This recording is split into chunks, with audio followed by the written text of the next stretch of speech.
1993, when Chicago Bulls guard John Paxson sunk the series-winning shot in Game 6 of the NBA Finals, Mark Schanowski was there reporting.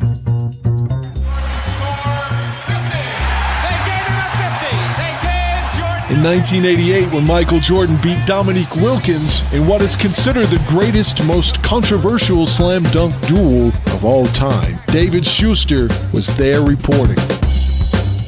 What kind of expectations do you set for yourself individually going into your career? In 2010, when Derrick Rose said, "Why can't I be the MVP of the league? Why can't I be the best player in the league? I don't see why. Why can't I do that?" It was Mark Schanowski who asked the question. It is my distinct honor to present the 2010-2011 NBA Most Valuable Player Award to Derrick Rose of the Chicago Bulls. In 2011, when Rose accepted the Most Valuable Player award to become the youngest MVP in the history of the league, David Schuster was there reporting. Schanowski, Schuster, two of Chicago's most accomplished NBA reporters. This is Sharpshooters.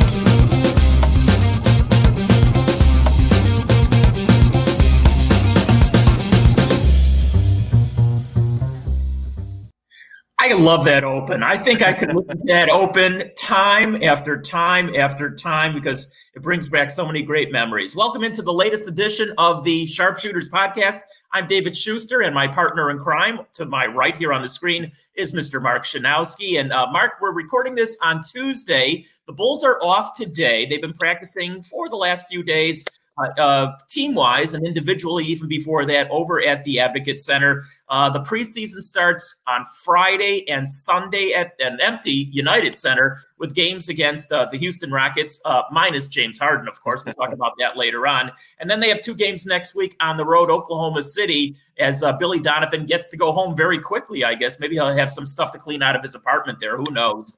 But the bottom line is, the NBA season is here, Mark, and the games are going to be coming fast and furious.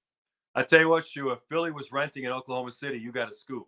I think he probably could afford the biggest house in that whole city with the salary he was being paid by the Thunder. But, you know, so far, everything's been great coming out of the Advocate Center, as you'd expect during training camp. I mean, even when Jim Boylan was running camp last year, everybody seemed to be pretty happy at the start of practices. But you know, everyone's optimistic right now. They love their draft picks. They love their offseason moves, and they think they can make an upward climb in the standings. We'll talk more about the NBA later, but when you look at the Eastern Conference and some of the bottom feeders that made improvements, it's going to be tough for the Bulls to really make a big jump in the standings unless the coaching was so bad last year that Boylan held these guys back, and it's a much better team than we all think it might be. Well, there's more than a 50-50 chance on exactly that happening, by the way. But, you know, the season comes very fast and furious, Mark. I mean, I took a real closer look at the schedule last night. The Bulls open up. They have 16 games in their first 28 days. So, I mean, they're really cramming this in. They open with 3 games at the United Center, again, in front of nobody, to be honest with you. Atlanta, Indianapolis, and Golden State. Then they go on the road. They have 7 of their next games on the road, including some really tough games on the West Coast. So, again, it's going to become fast and furious. We're going to talk about the Bulls, as you mentioned, in this opening segment. We'll take a break halfway through the podcast, and then we'll talk about the NBA. But, you know, in taking a look at the roster, Mark, here's how I look at it. We're also, by the way, we're going to hear from some of the players and Billy Donovan. We're going to throw that in here during this first half of the podcast. But, you know, the 5 starters, even though Billy Donovan is, you know, mixing and matching during training camp, as well he should. You got to play with everybody at different times. But Kobe White, Zach LaVine, Wendell Carter Jr., Lauri Markkanen, and Otto Porter Jr., that's your starting 5 no matter what.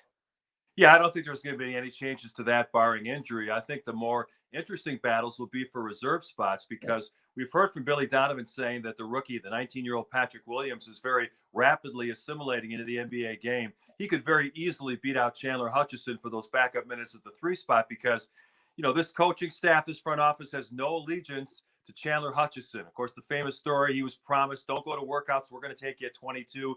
The Bulls did that. His first 2 seasons have been nothing but injuries. You know, Hutchison is a prospect. I think he can be an NBA rotation player. But if Patrick Williams plays better than him during these preseason games, give the kid the minutes. No reason to hold him back.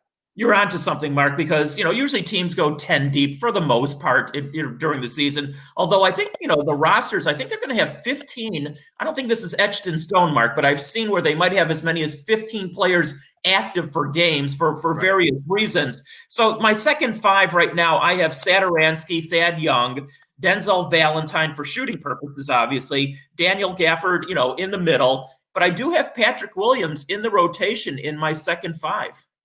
Yeah, I think that Billy Donovan is going to do a lot of experimenting during these 4 preseason games and see which combinations might give him the best blend of offense and defense. If you're going strictly offense, yes, you want to throw Denzel Valentine out there because he's a 3-point shooter. You could try to go bigger with that second unit, maybe throw Hutchison in there as a backup 2 guard if you want to get him some minutes and have Williams at the 3. That would be a very big second unit, which kind of goes against the trends in the NBA. But it is interesting now that the Lakers won a championship going big at times.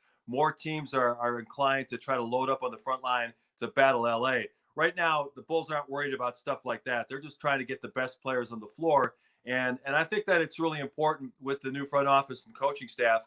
You took this Patrick Williams kid, number 4. Don't just give him 10 minutes a game and say, you can figure it out in practices. You took him because he's going to be a big part of your future. I'm not saying that he should start, but he should get a lot of minutes, and you got to see what you have in a kid that you drafted so highly. Well, Mark, if you know me, and I think you do, I do believe, and I'm only talking basketball now, bigger is better, at least in basketball. And I'm a big proponent that if you have size, talented size, not just size per se. I'm not saying throw Luke Cornett on the court just because he's 7'1". I'm just saying if you have a big man who can dominate, or at least, play the position dominantly, then I am a believer in going bigger is better. Now, it's really interesting as we get to the bottom part of the roster. Again, we talked about the first 5. We talked about my belief who the second 5 is. But now you're getting to the bottom of the roster.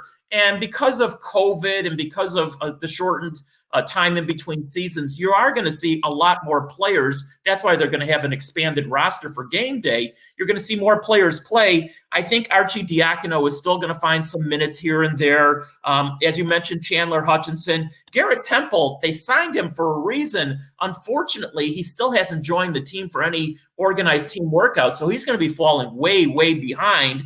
And Noah Vonleh is a very interesting case. I can't make a case for him making this roster, but yet they're going to have 15 players. What do you think about him? Well, Vonleh played actually pretty well when the Bulls were just trying to finish out that season when Boylan finished out for the fired Fred Hoiberg. And he had some decent games down the stretch. And then, remember, he played for Denver last year at the end of the season, which, of course, that's where Arturas Karnisovas came from. So he must have impressed him with maybe his work in practice, maybe some of the things he did in games late in the season. So I wouldn't totally discount him in making the roster. They could always eat the salary of Cornett. That's a very modest salary. If they don't think that he can bring anything and they think that Vonleh is a better insurance policy on that third group of 5, then you could keep him and cut Cornett and really not cost you a lot of money because neither player is making a lot of cash. I think they'll probably keep Felicio on the roster because that $8 million may help them in a trade situation down the line. That would be the only reason for keeping him. Otherwise, it's a sunk cost. If they decide they want to go that route, I'm fine with that too. If you want to eat the $8 million, go ahead and do that and keep Vonleh on the roster. But when we're talking about the 14th and 15th guys, unless you have a, God forbid, COVID outbreak, those guys are never going to see the floor anyway. Yeah, I think you're onto something when you talk about Felicio. I think he's going to play about as much as Jack Haley did that one season when he came off the bench in the final regular season game. And I think he's only only as much as you and I would, David. but being paid a lot more, by the way. I think they do keep him around just for the sake of figuring out his salary in a trade at some juncture of the season. A couple of other players, and you're obviously very familiar with Adam Makoka. I don't know what they're going to do with him. Is he a two-way player, by the way? He is a two-way player this season. And, the one thing about Makoka is he's kind of a tweener. He really has small forward skills, but they're trying to force feed him to be a shooting guard. He's about 6'5". And watching him play in the G League regularly last season, his shot kind of comes and goes. It's a little bit inconsistent from three-point range. And at 6'5", he's a good defensive player. He's a good athlete. We saw him in those flashes in some garbage time situations really look good. But I am not quite sure that he's an NBA guy that could be a rotation player. He would be a decent practice guy at the end of your roster. But if folks are thinking that he's going to develop into a significant force for this Bulls team, I would say that's pretty unlikely. All right, another two-way player, somebody who I know you were excited about, and a lot of people should be, because he fell through the cracks, didn't get drafted in either of the first 2 rounds, and the Bulls signed him as an undrafted free agent, is Devon Dotson. Can you make an argument for him potentially making this roster? I know he's a two-way player, but what do you think happens with him? Well, I think that the Bulls are hoping that the G League gets going in some fashion. What we've been hearing lately is they're going to try to play some games. It could turn out that they have a neutral site bubble situation where they play several tournaments during the season.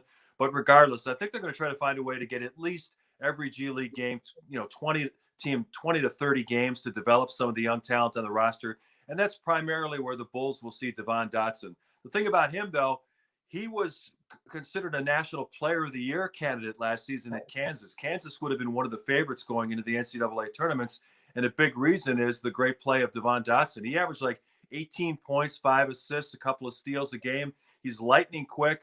I think that eventually he could develop into a guy that would be a perfect complement to Kobe White, where Kobe's game is kind of based on speed. If you're bringing a guy like Dotson, who's also potentially one of the fastest players in the league, then you don't really have to change what your offense is going to look like when you go to the bench. I could see him eventually developing into that backup point guard once Sato moves on after this season. And I think that he could have a pretty decent future in Chicago if he can defend at the NBA level.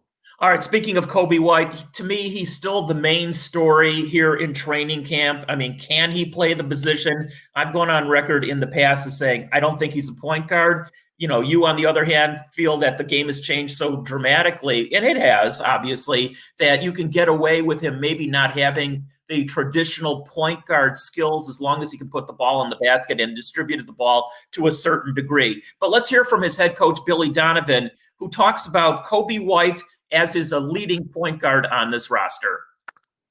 He's been great. I think he's really eager to get better. I think he's very driven to evolve, improve, and get better. But I think in this position now that he's been in, I think you can see that he's really digesting a lot and trying to figure out not only himself offensively, but how does he really incorporate and help build out the group.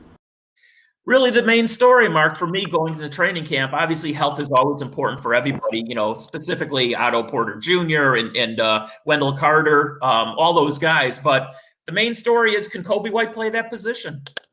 Yeah, that's going to be the story really for the next couple of years. You have to see if he can develop into a bona fide upper half of the NBA point guard. And I think that Billy Donovan, like most NBA coaches now, wants to play fast. He wants to get the ball off the defensive glass and push it in transition, whether it's Kobe White, whether it's Zach LaVine, heck, whether it's Lowry Markkanen and getting a defensive rebound and trying to push the ball up the floor. I think they realize that they're going to have some weaknesses as a half-court offensive team. If they can get some points in transition, that's going to help. And that's where Kobe White's speed is really going to be a big factor in the upcoming season.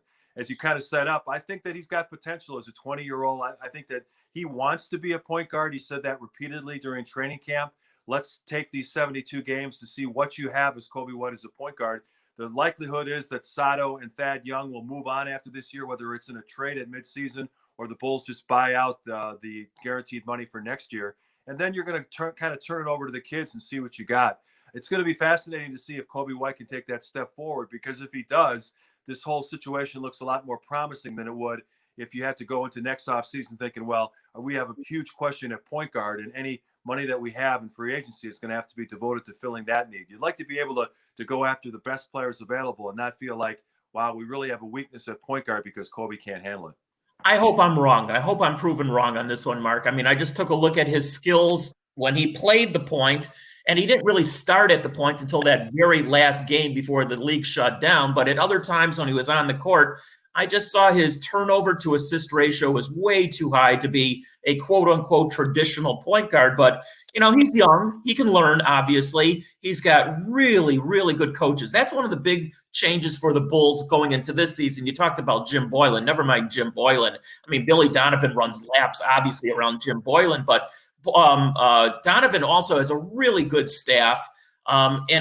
Specifically, I'm talking about Maurice Cheek. If you can't learn how to play the point guard position from one of the all-time point guards, Hall of Famer in Maurice Cheeks, then there's something wrong. So I think all those advantages for Kobe White is really going to help him out. Yeah, I think the Maurice Cheeks thing, we can't talk enough about how important that is to the development of their young point guards. You throw Devon Dotson in there as well. Maurice Cheeks, a Hall of Famer, a Chicago native. He's worked for Billy Donovan in the past. And don't forget, Billy Donovan was a pretty accomplished point guard during his college career, playing for Rick Pitino at Providence. He had a cup of coffee in the league playing for Pitino with the Knicks.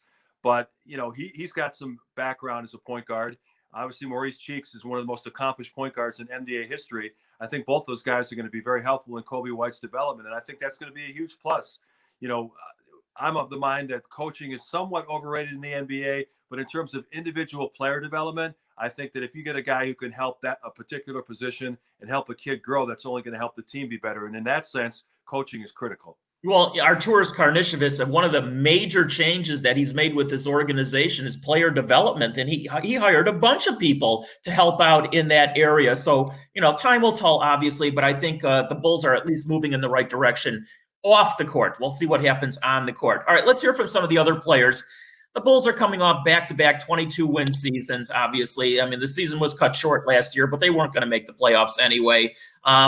It's interesting, Mark, because they're really not that much hype right now. There was when Donovan was hired and Karnisovas was hired, but now with the Bears thinking all over the place and the Cubs making these moves and the White Sox, another trade, last night and doing some things, the Bulls have sort of gone, fallen off the landscape here. Anyway, Thomas Satoransky, let's hear from him right now.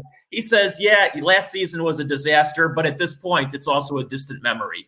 What we did last season was competing, but we just weren't able to, finish those games. And we were so close all the time. But I think at the one point, we kind of stopped believing in us that we can do that. I think the first message from the coach was that we are we should be having mentality like a winning team.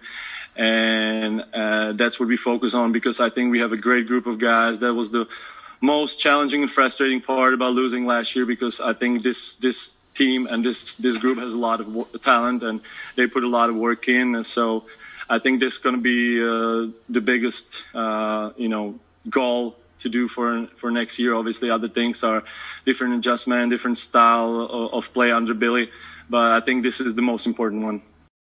Mark, how would you critique Satoransky last season? He was thrust into the starting role.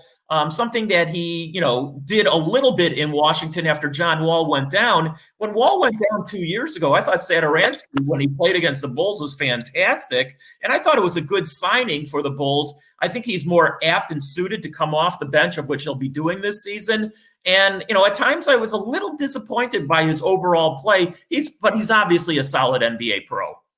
He's definitely an NBA rotation player. I don't think he's a starting caliber NBA player. I agree with you. I was a little bit disappointed in his overall play. I thought the one thing that he would give them would be a spot-up shooter playing opposite Zach LaVine. And he didn't really shoot the ball from distance very well. He got a little bit better later in the season, but I'll tell you, the first half of the year, he was brutal from three-point range. And if he can't make that three-point shot with Zach LaVine attacking the basket and drawing double teams, that really is what his primary purpose was supposed to be. He didn't need to be a guy bringing the ball up the court and running offense. He needed to be a spot-up shooter in that system, and he really didn't accomplish that.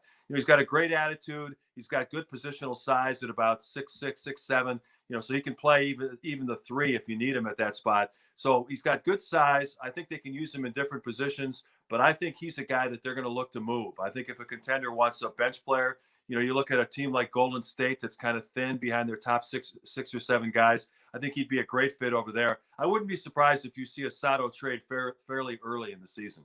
All right. Well, it's interesting that you mentioned that, because we're going to bring up a potential, and I underline the word potential, trade for another team. We'll save that for a couple more minutes from now. But another guy who could be traded at any point, and I think he will be traded at some point, is Thaddeus Young. And, he talks about that change was needed on this roster and in this organization from last year to this. When you're not winning, or you don't have a good track record of winning, you have to make changes. And I think they did everything that they were supposed to do as far as making those changes and, just bringing fresh faces and getting us a fresh start. I think a lot of guys within this franchise, just needed a fresh start with a fresh face and, just a new voice and something different that they can look forward to each and every day. What Mark and AK brings is, they bring a winning attitude. They bring the attitude that we need, each and every day. going into this thing. And then same thing with Billy. He has a great track record of winning basketball games and having great relationships with players. And he's done a great job so far, just coming in and, voicing what he needs out of us. Mark, he's right about everything he said. But the reason they got Thaddeus Young is because obviously last year was even younger than this season, I guess, overall. The roster was young. They wanted a veteran presence in that locker room. Mission accomplished. You don't really need Thad Young. I hate to say it. I mean, he's still a solid NBA guy, but you don't really need him on this roster. So ultimately, he's going to be part of a trade as well. Yeah, Thad Young's kind of a throwback player, an old traditional power forward. He doesn't shoot the three ball with the consistency that teams are looking for in the modern offense, where analytics say you should be shooting the three instead of the long two. And we remember Thaddeus Young. He's played for a handful of teams in the NBA, but he was a very good player for the Indiana Pacers. He was a starting player on a playoff team and really distinguished himself in a lot of different areas. And I thought when they signed him that he had a little bit more left in his game. But again, going back to what we said with Sato, really disappointed with what we saw during the first half of the season. He looked slow and old for a good portion of the season. I think that, he complained about his minutes privately. I believe it was to our guy, Joe Colley again. And then Boylan gave him some more run. But I just thought that he was a bad fit on a rebuilding team. And I think that he kind of felt like, why did I sign with this team when I'm not going to get my minutes and we don't really have much of a chance to go to the playoffs? The problem for Thad Young, though, is I don't think there's a big market for him. I would bet that AK really tried hard to trade him this offseason and found out that nobody was interested. You look around the league and the backup fours are usually guys that are either, centers that can't find minutes somewhere that can shoot the ball a little bit, or small forwards that they're trying to move up to get more shooting and more perimeter defense in the lineup. So he's more of an old school player. And much like Sato, I know the Bulls would probably like to move him on to make sure they can get minutes for Patrick Williams, but they may have to find a situation where, you might have to take a second round pick from a team like the Clippers or the Lakers that is really basically worthless. All right, you use the words disappointing and brutal. That sums up our next guy here, Otto Porter. Brutal in the production that he's giving you. Disappointing that you have to sign a paycheck to him every 2 weeks for the amount that you do. Anyway, Otto Porter Jr., when you sum him up, and it's interesting, Mark, when he first came over here from Washington, I have a good friend in Washington who said, just watch. He does not play half the time. And that was an under-exaggeration because he hasn't even come close to playing half the time. He's injured seemingly all the time. He's a nice guy, don't get me wrong, but for $28.4 million, you got to be on the damn court. So let's hear from Otto Porter Jr. right now. He says everything is about his health. Yeah, just really focus on the healthy aspect part of it. Making sure that I'm getting my body right, knowing that it can lead up to a big season this year with the Bulls. We're looking forward to doing big things. It's a new year, new start, and we're going for there. Otto Porter Jr. is still a young player, Mark. You think, oh, my God, this guy's in his mid-30s. No, he's not. He's still a young player, fairly young, I should say. Yeah, he's a young guy, and I just kind of chuckle at what he had to say. I always love when guys on rebuilding teams come into training camp and go, we're trying to do big things. Well, what qualifies as big things for a team that's won 27, 22, and 22 games the last 3 seasons? You win 35 games? Is that big things? You're not competing for a title. I guess for Otto, big things means I put up big numbers, or at least big enough that I can get another NBA contract. And as you mentioned, he's 27, 28 years old. He will get another bite at the apple, as Jerry Reinsdorf loves to say, in the NBA. It's just a question of where and for how much money. And he'll be a good soldier this year. He'll try to play as many games as he can because his next contract is on the line. David, I don't know if you saw that video that was making the rounds on social media a couple of weeks ago of Otto in a club pouring champagne into the mouths of women. And, nobody had a mask on. So I'm like, oh, good. That's a great way for Otto to start this season. Yeah, or end the season even before it starts, to be honest with you. All right, I've gone on record as saying there are 2 players. Kobe White obviously is very key because you want to see what he can do at the point guard position. But if the Bulls are going to improve at all, you got to get more production out of two of your other starters, Zach LaVine is going to be consistent. He's going to score 25 a game. There's no question about it. But Lauri Markkanen is one, and Wendell Carter, who's also had more than his share of injuries through his first two seasons. You got to get a lot more. And right now, both guys are talking a good game here in training camps. So let's hear from Wendell Carter Jr. right now. First of two sound bites from him. What are his goals going into this season? Staying healthy is probably going to be the biggest thing for me. Just being available for all 72. I feel like it's a skill that I need to develop. But other than that, just continue to be the dog that I am on the offense and defensive end, especially with the new system we got going. I feel like I'm going to be able to showcase my offensive game a lot more. And defensively, I'm just going to do what I do. Yeah, and defensively, he's pretty decent. Obviously, he's a rim protector, and he definitely rotates, defensively as well, Mark. They're saying, at least, I mean, we can't see it with our own eyes. We'll have to wait for some games here. But they're saying that he's stepping outside and he's shooting the three. I don't know if I want Wendell Carter Jr. to shoot threes, to be honest with you, even though that's a trend in the NBA. But they're saying at least he's more offensive-minded. Well, we saw Wendell Carter play at Duke, and felt like he had a pretty good offensive game. He could make the jump hook with either hand in the post. He could knock down that 15 to 18-foot baseline jumper with pretty consistency. He played well off Marvin Bagley at Duke, and I thought that, it was a very solid pick for the Bulls at number 7. And because of injuries, he's been held back so much that we really don't know what kind of potential he has as an offensive player at the NBA level. Billy Donovan has talked consistently about they want to get him more touches. He buys into the Al Horford comparison where you can put him in the mid post, get him the ball, maybe run some offense through him. I'm going to take an open mind about Wendell Carter Jr. this season. I don't think we really learned anything last year because he was totally a non-factor in Boylan's offensive system. Now, Billy Donovan is going to try to tailor his offense to bring out the strengths in his players. We've heard that Wendell Carter Jr. is a good passer. He's improved his shooting range.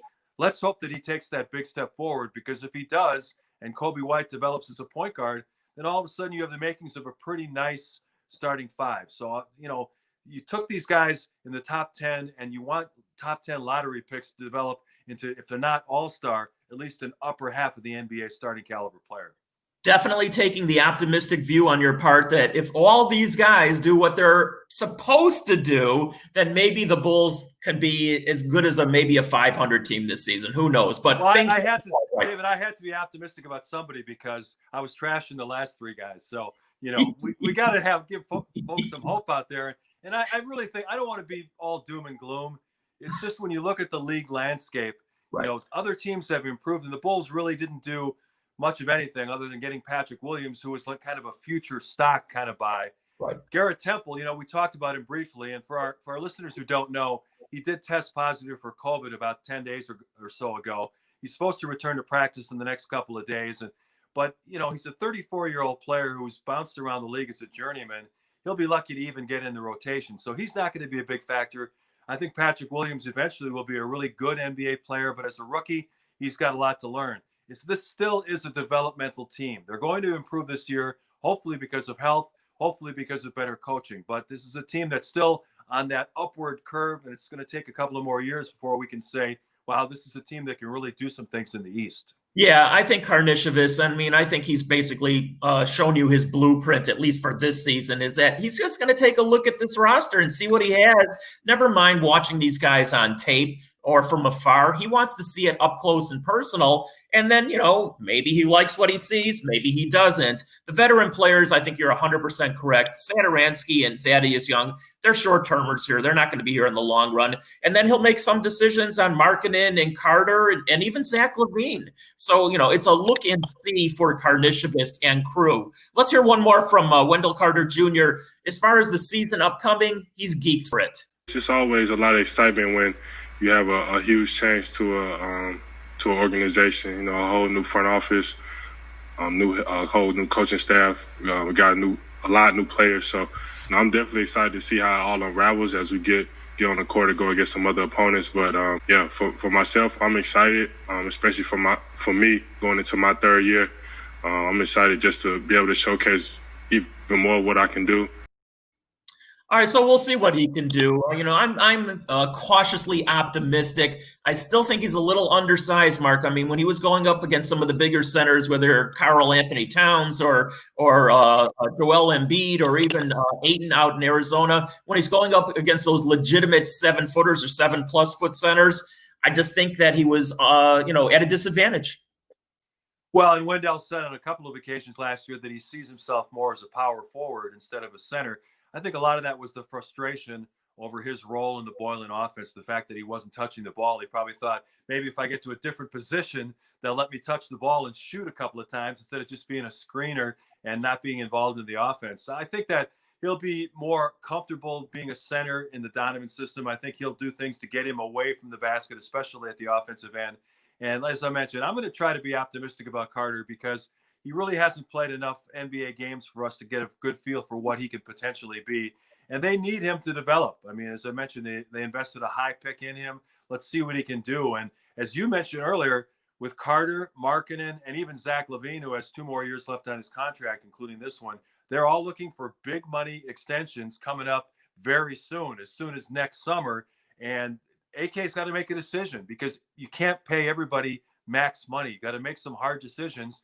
And I don't think all 3 of those guys will be on this team after this next season. I think they're going to have to make a decision on who you're going to pay and who you're going to use in a trade or just let walk away. So this is a big decision, not only in terms of development, but in terms of what that future roster is going to look like, because AK wants to preserve money to chase a free agent next summer. And that's going to factor into who you pay amongst this young supposed core 4. So a lot of big decisions coming up. Some of them basketball related, a lot of them financially related.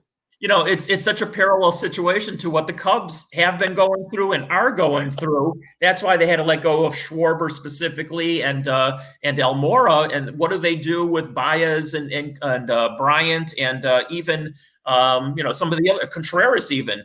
So we'll see what happens with the Bulls. All right, one last player I want to hear from. Even though he's a rookie, and rookies are only supposed to be seen and not heard from, we're going to hear from him anyway. Here's Patrick Williams talking about playing for Billy Donovan. He loves his new coach. Just from day one, he's kind of put me in different positions. Just from doing our one-on-one work. I've been doing things that a 3 would do. I've been doing things that a 1, 2, 3, 4, and 5 would do. So just put me at different positions, guarding different positions. And then also he's a great guy. Just from day one, talking to him, I can talk to him about anything, which I wasn't really expecting from an NBA head coach. But I can talk to him about anything. Come to him with any problems that I have or any questions that I have. So I really love him as a coach. He's definitely a player's coach, and then he's really smart. So it's been great having him. Quote, he's a great guy, and he'll continue to say that until his minutes are not there. Then he's not such a great guy, Mark. That's just the way it is in the NBA. That's the way it works, especially for rookies, because I'm sure that Billy Donovan's going to want to set the tone that, there are no so-called entitlement minutes where you get playing time just because you were a top 5 pick in the NBA draft. But everything we've heard about Patrick Williams is this kid is a gym rat. He's a tireless worker. He wants to improve his skills. We've heard more than one person say already that he does have those point guard skills that he had since he was a point guard in high school before he had a big growth spurt. So the fact that he can handle the ball at 6'8", he's got long arms, a 7-foot wingspan, he's got a unique skill set. And I think with the way the game is played right now, we're going to see a lot of him in the preseason. And if he shows well in those games, hopefully he gets some backup minutes right away where he's playing, 16 to 20 minutes a game. And he can play defense. I mean, that was obviously one of his staples in the scouting reports, coming into the league. And listen, I understand why Chris Dunn and Shaquille Harrison were both let go, but those 2 guys were noted for playing defense. So, at least the roster overall may be hurt by those 2 guys not being on it. If Patrick Williams can give you a little bit more pressure on the defensive end of the court, specifically with those long arms, that's a godsend for this team. Yeah, at 6'8" with that long wingspan, if you've got him chasing players on the perimeter, it's a lot more effective than a Shaq Harrison at 6'3" trying to do it. So if he can develop into a defensive stopper, I think Chandler Hutchison has some potential on the defensive end. They could run out a second unit that could really maybe force some turnovers and change the tempo of the game, because that's one of the underrated things I think of a second unit, a bench group.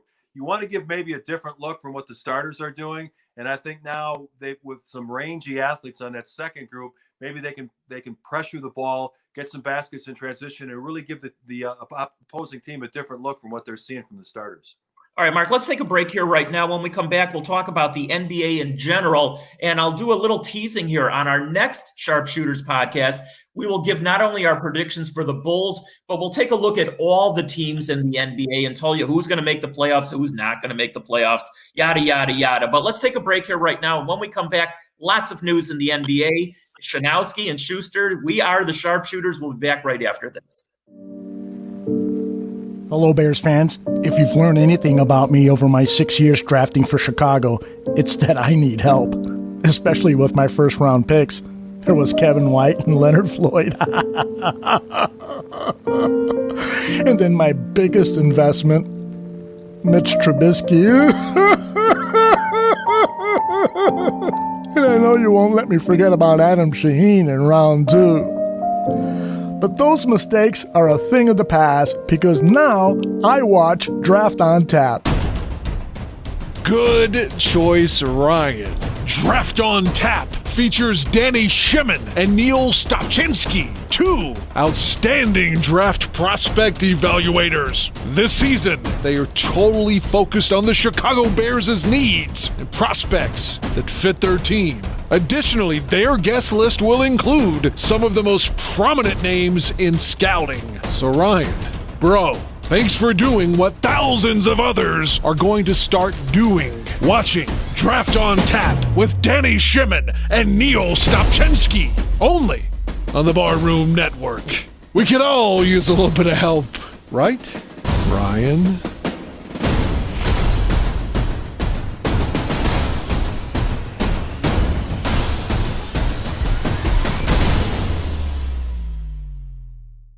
And welcome back to the second half of our podcast, Sharpshooters. That's Mark Schanowski. I'm David Schuster. We ran down the Bulls, and hopefully not too many teams are going to run down the Bulls this season, but we ran them down on our first half of the podcast. Now let's take a look, Mark, turn our attentions to the rest of the league. And as we talked about previous, you know, a lot of these teams were crying about being hurt for money, but I'm still seeing ridiculous amounts of money being paid out. Now, it's obviously slowed down. The first 3 to 5 days, it was just like they were printing money, like from the Federal Reserve or something like that. But there's still been a lot of money, and Steph Curry has not agreed to it just yet, but I'm sure you saw it yesterday. He's going to get a contract extension on top of the already bloated contract that he's currently getting, and the numbers are just astounding. 3-year extension for $156 million. The 3 years would be 48, 52, and $56 million, Mark. And he's already in the midst of a 5-year, $201 million contract. So if you add it all up, that's $357 million over 8 years. Obviously, the league is not hurting. No, and good for Steph Curry. He's a guy that came out of Davidson. People thought he was too small, too frail to play in the league. He had a series of ankle injuries early in his career, and people were thinking that he was going to be a bust as a top 10 pick. And God bless him. He's developed into one of the best shooters in NBA history. I think when he retires, he'll go down as one of the top 5 point guards of all time, probably a top 25 player in the history of the league. For a guy that was questioned about whether or not he had the staying power to play in the NBA, he's turned himself into a fantastic player, a great citizen, the face of the franchise out in the Bay Area. And we know Steph loves to play golf. And with that kind of money, he can join private clubs in every state in the union. Yeah, you know, he just played recently in an exhibition with Phil Mickelson, who owns the club that he plays at. I think he's going to buy that club one of these days from Phil. Chump change. You know, it's really interesting, and we're both old enough to appreciate and remember his father playing, Del Curry. And Del was a great shooter in his own right, but it's really interesting. And Steph, I think, will go down as the greatest shooter in NBA history when it's all said and done. But his father shot the ball so differently than Steph. Different shots. Both were Annie Oakley with you know, getting the ball in the basket, but different shots. That's interesting in itself.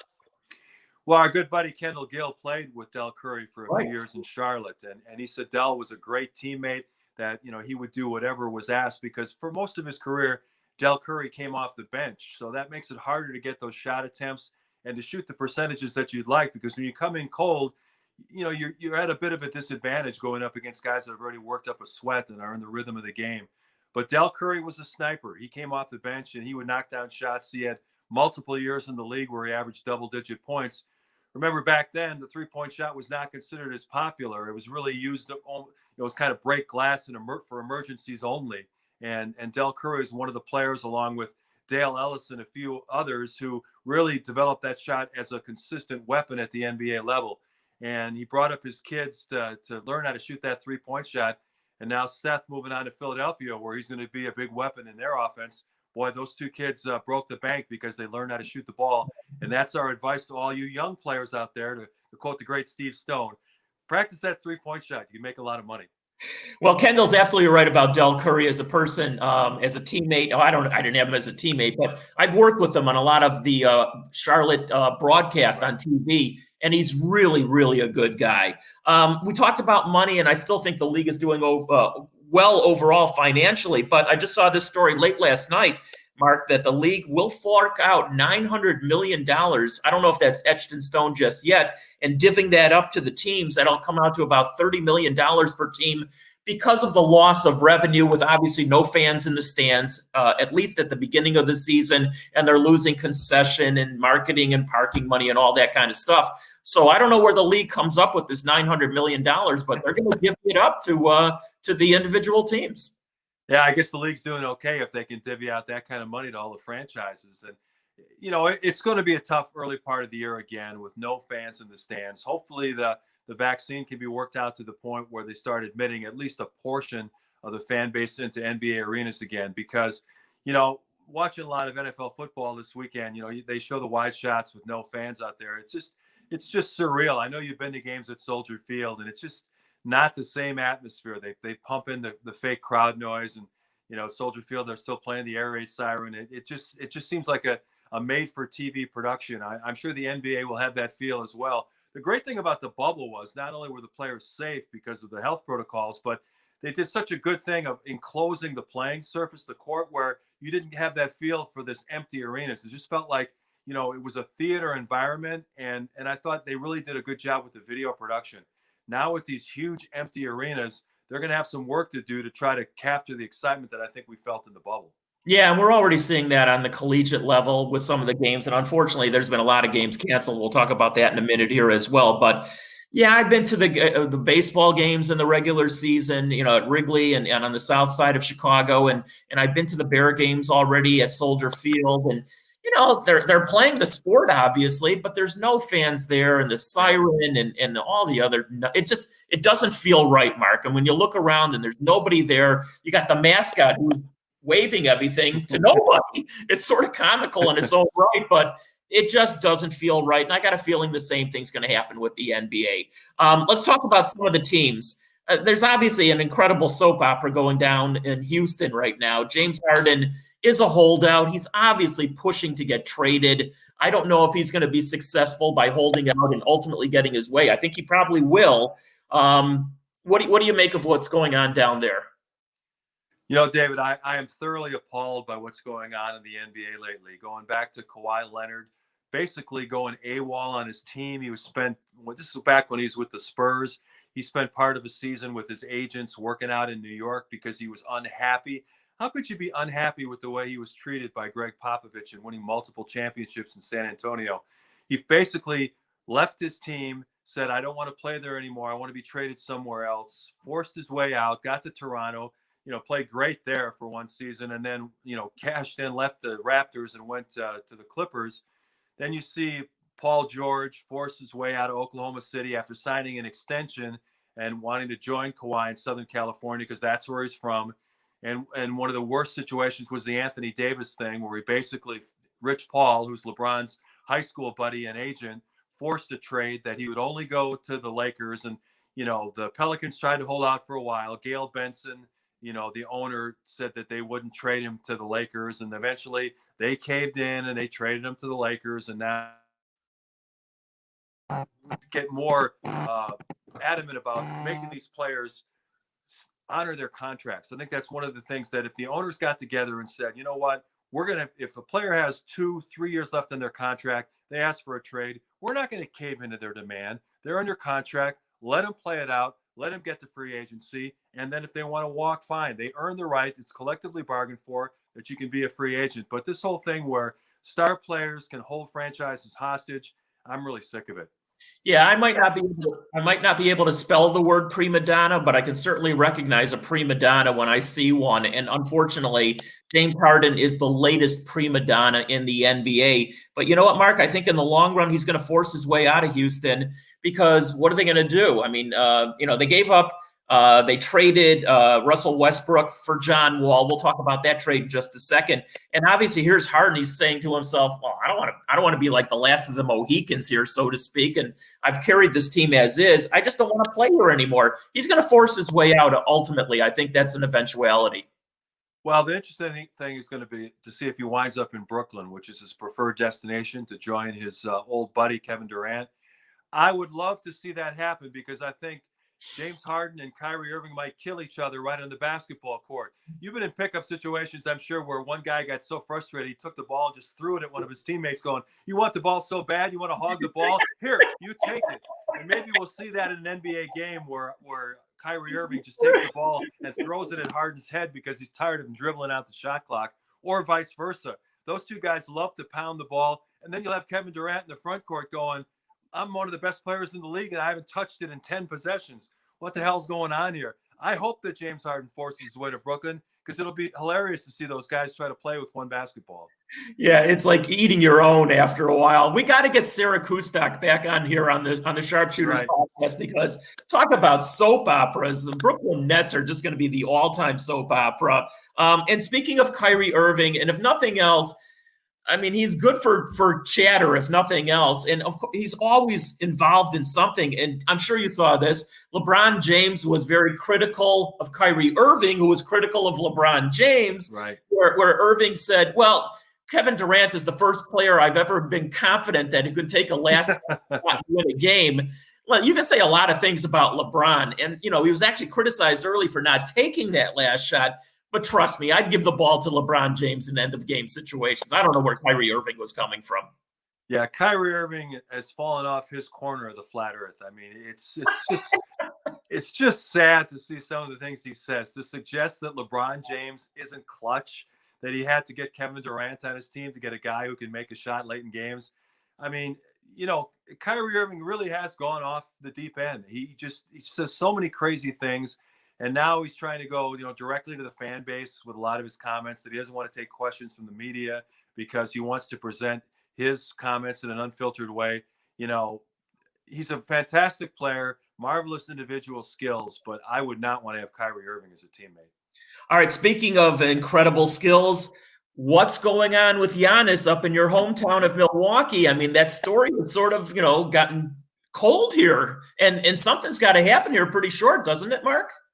Yeah, the deadline is opening night for him to sign that Supermax extension. I thought it was hilarious that his teammates all presented him with fountain pens yesterday for his birthday, saying, "Why don't you sign that contract? Here's a pen if you can't find one." They're trying to do everything they can to politic behind the scenes. Chris Middleton, who signed a big money max extension with Milwaukee last summer, said Giannis was a great advisor in helping me along the way. Well, now I want to convince him to stay in small market Milwaukee and sign the extension. And listen, I think what might happen eventually is that he sees the landscape. He sees where other superstar players have forced trades. He might as well go ahead and get the security of the 5-year extension. And then if he's unhappy in a year or two, go ahead and ask for a trade. Everybody else is. So, given the current environment with what, we don't know what's going to happen with the future of the salary cap, with the uncertainty, with COVID in the current season, why not take the security of that big money extension, particularly given his background and his family's background, his poor upbringing? Go ahead, get multiple generations of the Antetokounmpo family set for life. And then if you decide you're unhappy in Milwaukee and want to go somewhere else in a couple of years, go in and ask for a trade. Everybody else does. Soap operas in Brooklyn, soap operas in Houston, soap operas in Milwaukee, soap operas out in Los Angeles. Obviously, Paul George taking off on Doc Rivers.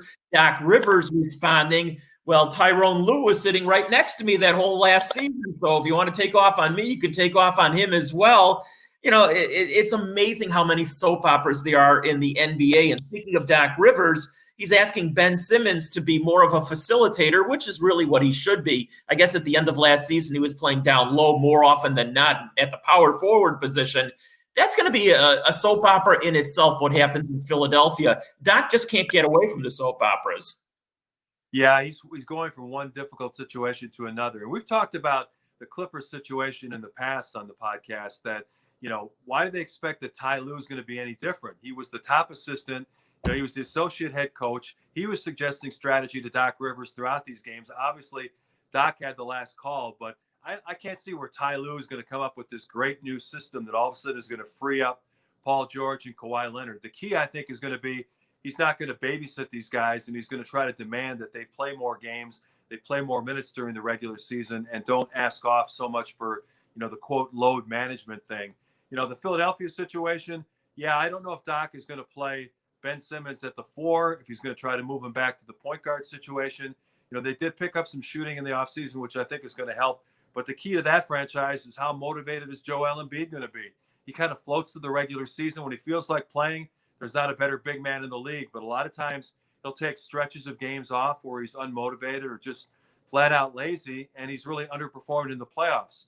Doc has got his work cut out for him because there are, I think, a handful of teams in the East that are probably better than Philadelphia going in. And, if Embiid is not going to be playing meaningful games, I think a lot of times he kind of pouts about his touches and his stats.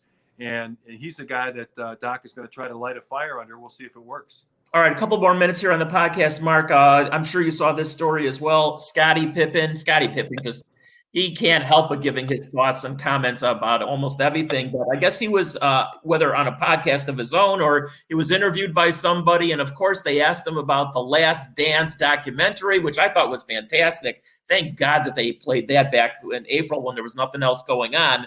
But he wasn't pleased, not only with how he was portrayed, but how, a lot of things that, happened behind the scenes. And listen, you can only show so much. We're not there. What do you make out of what Scottie Pippen? Again, he was pretty criticized, obviously, and for a couple of occasions, quitting on his team in that 1.8 second part, and Tony Kukoc, hit the game-winning shot, which I'll still never forget. And also about holding out, coming back not until his injury or having the surgery, whatever it was, that one off season. What did you make out of what happened with Scottie Pippen? Well, not surprised. I mean, we both covered Scottie throughout his career, and he was only happy when he was unhappy. He loved to complain about his contract, any other situation that was going on around the team. Scottie was the first guy to complain that he wasn't getting his fair share. And I think what hurt Scottie the most, and I'm only guessing because obviously I'm not friends with Pip. I haven't talked to him. But I think that what hurt him the most were the instances in the documentary where Michael Jordan criticized him, where he said Scottie was wrong. Scottie should have handled that differently.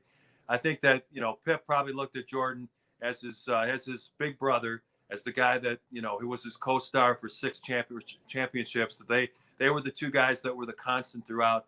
And he probably thought that Michael would have his back throughout the documentary. As we've talked about in the past, this wasn't a Bulls documentary. This was a Michael Jordan. This was through Michael Jordan's eyes, his view on his Bulls career, on the 6 NBA championships. And it was really made to glorify the legacy of Michael Jordan. And if Pip got caught a couple of times in the crossfire, well, that wasn't Michael's problem. So, I can understand Scottie being a little bit hurt by some of the things that Michael said and maybe how he was portrayed in a couple of instances. But we were there, David. The situations that were brought up, Scottie was wrong, and it's part of history, part of the Bulls' legacy. And I thought it was handled, for the most part, pretty fairly during the documentary. 100% agreed on all of that. First of all, Scottie Pippen was a great basketball player, one of the best I've ever seen. He was the perfect complement to Michael Jordan, Batman Robin, whatever you want to call it. I mean, I don't think Michael wins many, if any, of those championships unless Scottie Pippen is playing right next to him during all those times. But Scottie was difficult at times. I mean, he was known as a great teammate.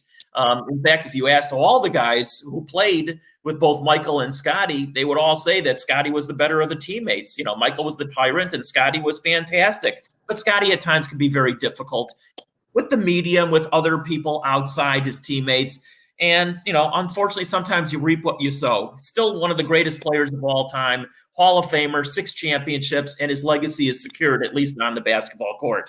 One last thing here, Mark, before we get out of here. I just want to talk about colleges, and you've heard me complain about this a little bit before. Illinois won those first 3 games, and then they, went on the road, and they played that game against Baylor on a neutral court.